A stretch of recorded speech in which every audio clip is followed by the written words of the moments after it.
Hi Eileen, it's Lily, and I'm here to give you your reading.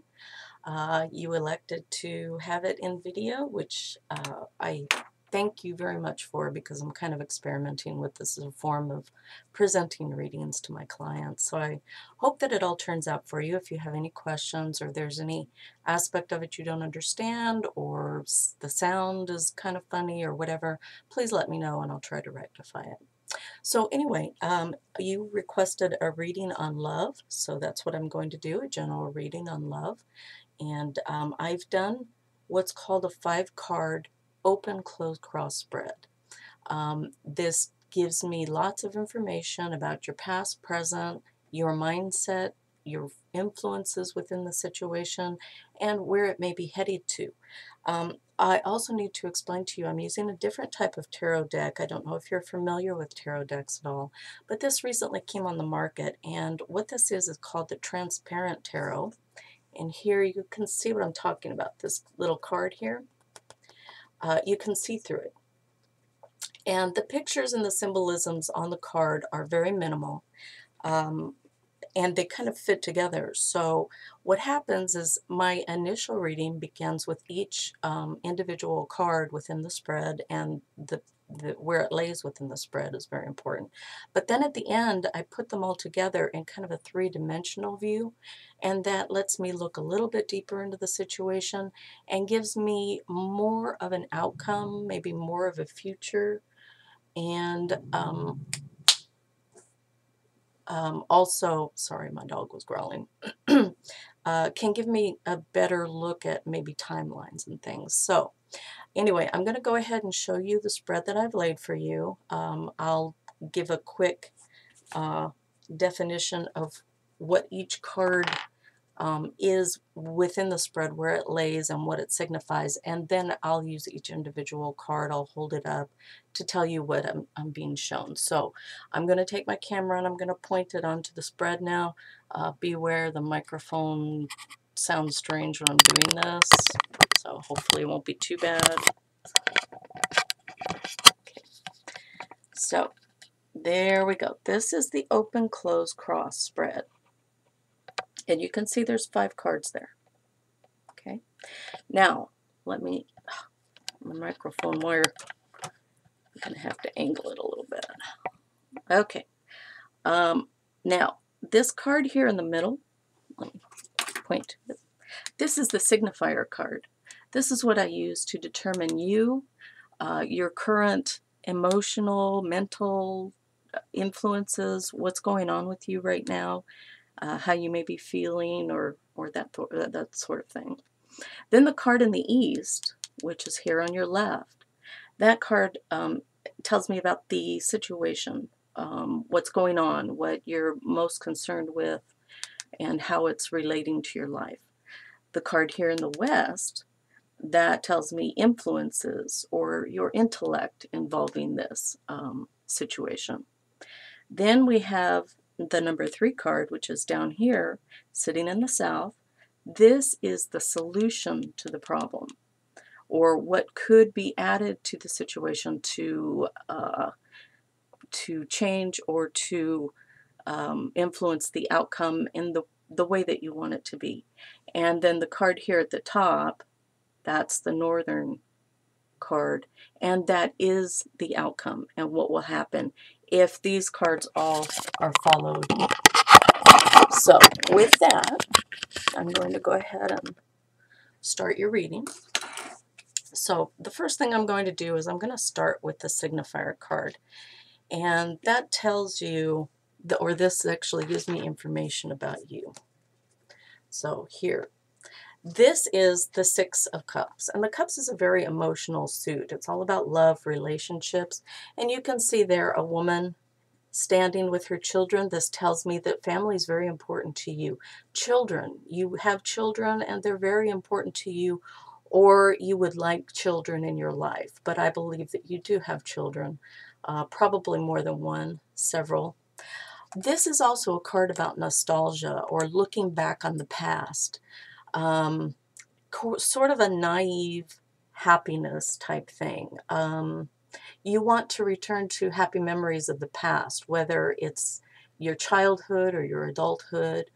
But many times we have to understand that these emotions and feelings are meant to be in the past. It's time to move on um, and deal with the current challenges that are at hand. A lot of people will kind of live in the past in to avoid dealing with the future. That could be a possibility here. There's nothing wrong with looking back on the past for inspiration, especially when things aren't going so well in your life. Um, in fact, the Six of Cups kind of suggests that looking back at what you have endured is a good way to assure yourself that whatever lays ahead of you, um, you can get through them and you can overcome them. Sort of the old theory, or the old saying, what doesn't kill you makes you stronger. I would suggest that you've probably been through a very painful relationship within the past, maybe a recent past relationship, maybe your last relationship.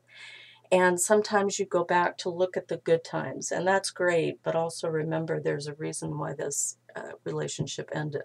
Don't focus on the negative so much. Focus on the positive of your life and what has brought you to this point and where you can go from here.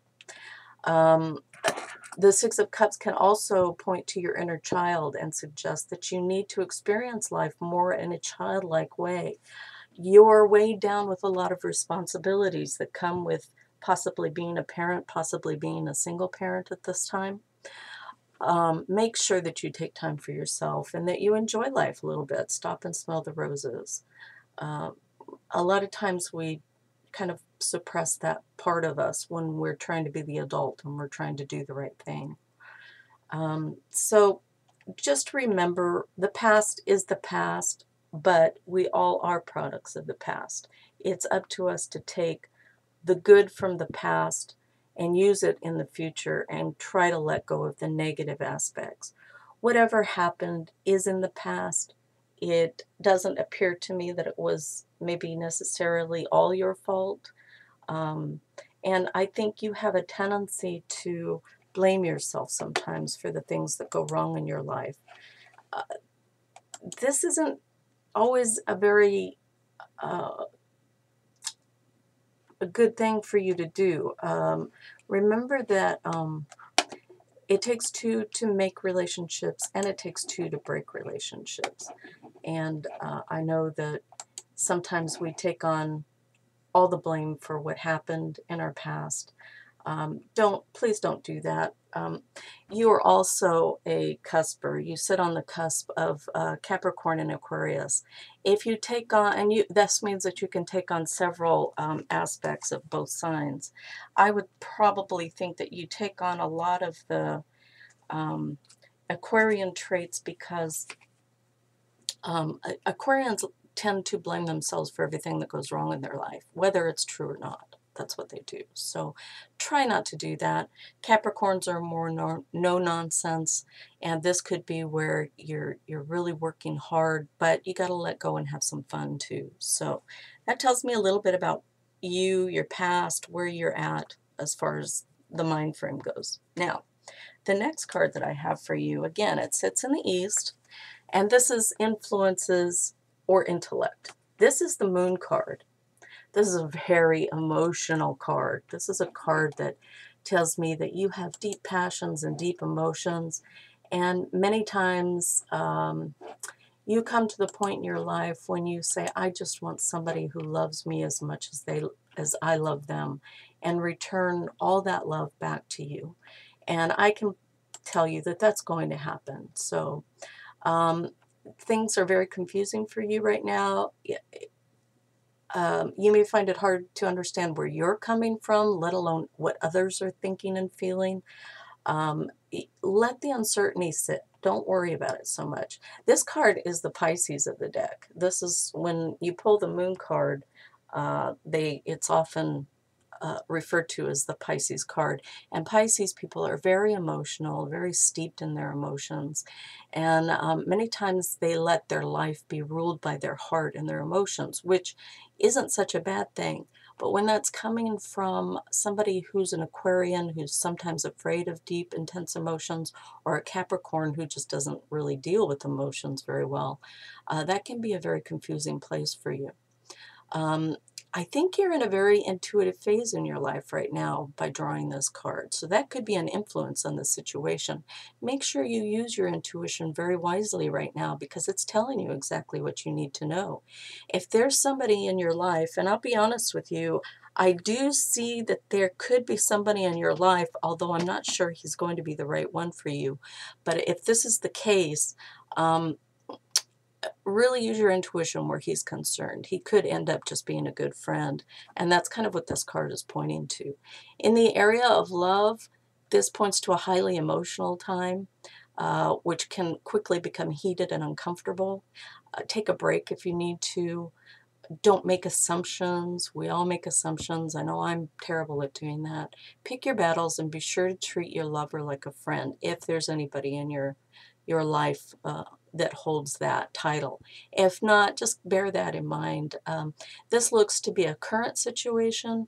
This very emotional time could coincide. We're in the full moon right now, so it could be over with in a matter of days for you. Just kind of let it happen. Don't fight it too much. These things just happen. Okay, so that's a little bit about the situation and the emotional aspect of it. And it's very interesting that that position is emotional when I draw the moon card for you. Now, this next card are the influences or intellect. And this is a very interesting card to get for this. This is actually the Emperor. I'm sorry, this is the Hermit card.